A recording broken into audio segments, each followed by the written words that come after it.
2 days until Thanksgiving, so I have a cardigan on. So we need to give thanks. And here to help is the great Harry Douglas. Harry, I'm going to give you a few teams exceeding expectations so far this season. I want to know what they should be most thankful for, okay? Let's start with my beloved New York Football Giants. What should they be most thankful for? I'm going to go with head coach Brian Daboll. Since he landed in New York, south of where he was up in Buffalo, he's been phenomenal for this team. But it's not just the wins that I've been excited about. It's instilling in his quarterback confidence to go out there and put him in positions to not exploit his weaknesses but his strengths. But also his attitude and his energy has been infectious in New York with the Giants. 100% I'm a Giants fan. I'm very grateful for Daboll. Next up, the surging Patriots. What should they be most thankful for?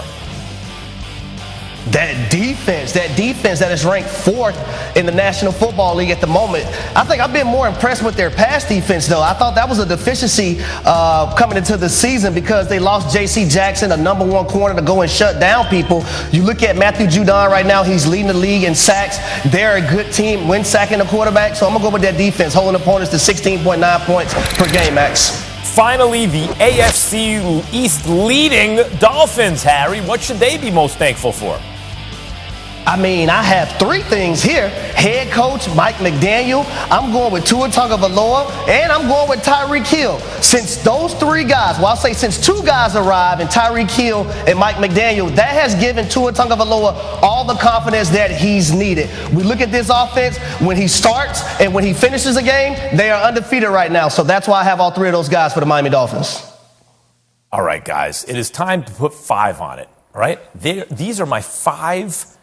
The power rankings. When you say power in the rankings, it sounds better. Yeah. These are my 5. Now, this is last week you see behind me, okay? Chiefs, Eagles, Dolphins, Vikings, Ravens. Have things changed in the last week? They certainly have. What changes are there? Let's take a look.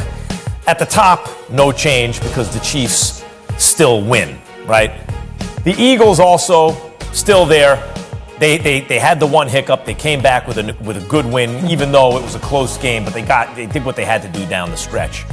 The Cowboys, the shellacking they put on the Vikings. I hate being fair to the Cowboys. I did not want to put them 3rd. You go on the road and beat an 8-1 team by a margin of 37 points. Not just 37, but you only gave up a field goal. You hit them with a 40. I can't not put them 3.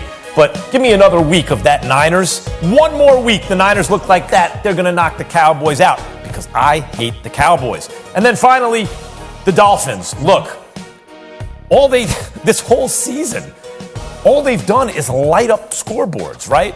When you look at the relative health of teams, what they have, their schedule, etc., I think the Dolphins right now are 5. There were several teams that could have been there. I'm going with Miami. I think they deserve it, Russ.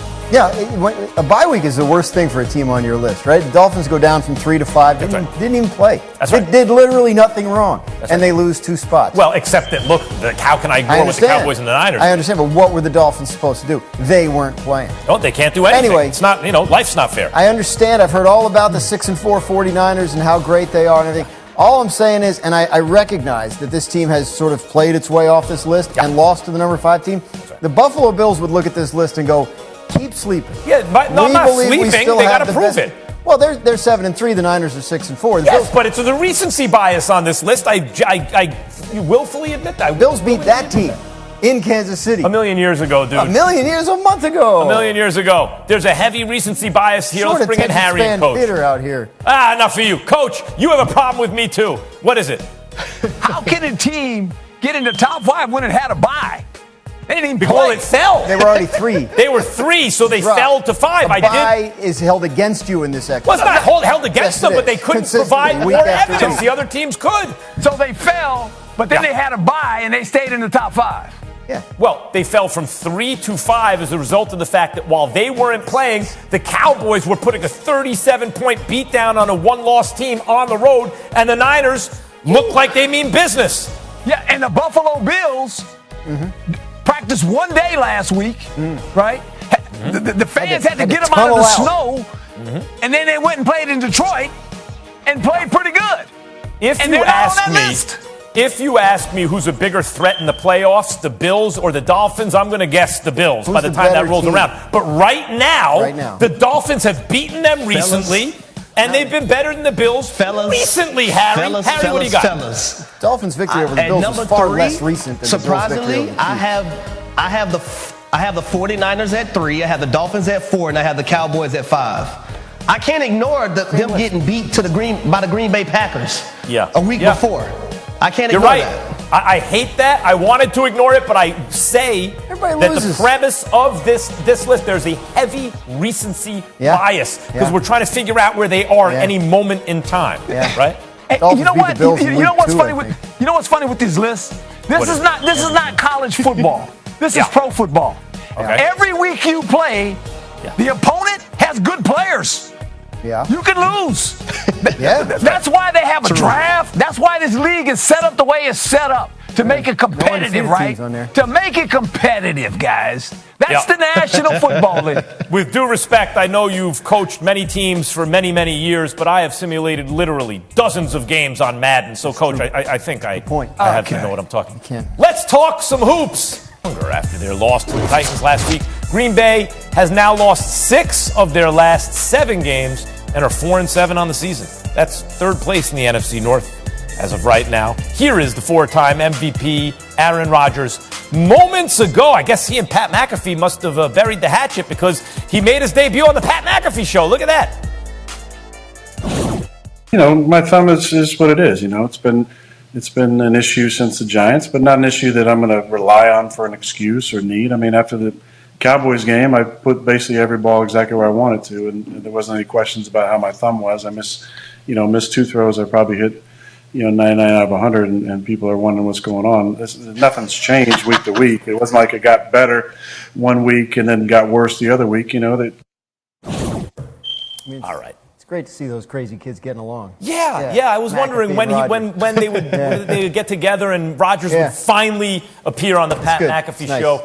Graz, What? So we're talking about Aaron Rodgers' thumb injury. What are you hearing? That it's bugging him, and he's been public about it. And I think the sense that I get from people there is that it needs rest, and it probably needs a bye week's worth of rest. Packers haven't had their bye week yet. It's either in week 13 or week 14. I think 14. So after that, I think he expects to feel better. But in the meantime, it's something he's playing with. They have a little bit of a mini bye here, right? Because they played the Thursday game. So I think it's something he's dealing with. As he just said there have been games where it didn't bother him and affect any throws. There have been games where it probably did, and not knowing from one to the next is probably just the latest speed bump in this Packers season, full of them. Coach, if you're Matt LaFleur, what's the plan for Rodgers? Well, hopefully get him well going forward. I think that's the key with Aaron Rodgers. I mean, you look at Aaron Rodgers this season, he loses his offensive coordinator. Devontae Adams leaves. He's got a bunch of young guys he's playing with. You can see he's very uncomfortable throwing them the ball down the field. There's always some miscues, whether it was the wrong route or whatever. And I think all these things become a part of this offense and the struggles they have.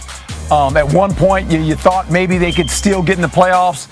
They're on the outside looking in right now. They'd have to win 5 out of the next 6, obviously, to get in. But I think everyone's talking about we're going to trade Aaron Rodgers. They're not trading Aaron Rodgers. No. Aaron Rodgers, he's a Green Bay Packer. He's not going. Think about it, guys. They've had 2 quarterbacks in the last 20 years. Aaron Rodgers and Brett Favre. Well, Coach, if they had the next Aaron Rodgers or Brett Favre and Jordan Love, I bet you they would trade Aaron Rodgers, just like they let Brett Favre walk away. But I don't think they think that of Jordan Love because they seem to sure want to hold on to Rodgers. And I think we knew that when the offseason hit here, right? Yep. We knew they could have done it then and it didn't happen. And I just think, we expect more out of Aaron Rodgers. Everyone does. And when he hadn't had a great season. Green Bay Packers hadn't had a great season at all. And there's a lot of moving parts here. But I think when the season's over with, head coach, GM will sit down and talk with Aaron Rodgers and say, what is your future? What do you want to do? Do you want to continue to stay here and be a Green Bay Packer? Harry, should Rodgers want out of Green Bay? Ooh, I'll be honest with you. The way this season has went and the way he's looked, it looks like It's really bothering them being out there with this team and the way it's made up. I'll tell you this, if I'm Green Bay coach, I think the opposite. I think they should trade Aaron Rodgers and see what they can get for him and let Jordan Love start to grow with these younger wide receivers that they have. I actually think that's the route they should go and see what compensation they can get for Aaron Rodgers and continue to build this team out the way they may want it to be built. All right, guys, coming up, as you can see, it is almost Thanksgiving. It is time to put Thanksgiving dinner itself under tier pressure. There's sure to be debate about this.